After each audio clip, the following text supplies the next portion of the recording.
Hello guys, હું છું પિયુષ અને આપણે આવે डे 20 છે અને આ રહ્યો જો मयूर भाई। देखो ये डॉगेश भाई हमारे कत्थे ये देखो गाइस, हाय डॉगेश भाई की हाल चाल। और ये हमारा हाटकेश्वर महादेव का मंदिर है पुराना वाला, और उधर पीछे दिख रहा है ना वो नया है, जोगणी माँ का है वो फुलबाई जोगणी। और ये हमारा मयूर का मंदिर बनने वाला है। मेरा नहीं, हम सबका। और मैं इधर का ओनर नहीं हूँ, मैं इधर का भक्त हूँ।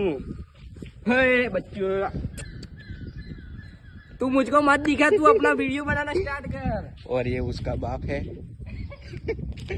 वो पता नहीं उसका बाप काला है। और ये कैसे गोरा हो गया भाई? कौन?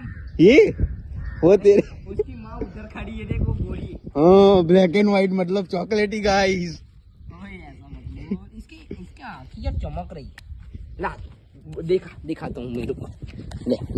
इधर देखो इसकी आंखें देखो गाइस, पूरी कत्थई है इसकी, ये आंखें भी कत्थई है उसकी जैसी, पूरी इसकी आंखें चमक रही है, साला चमक रहा है गाइस। कुछ तो गड़बड़ है।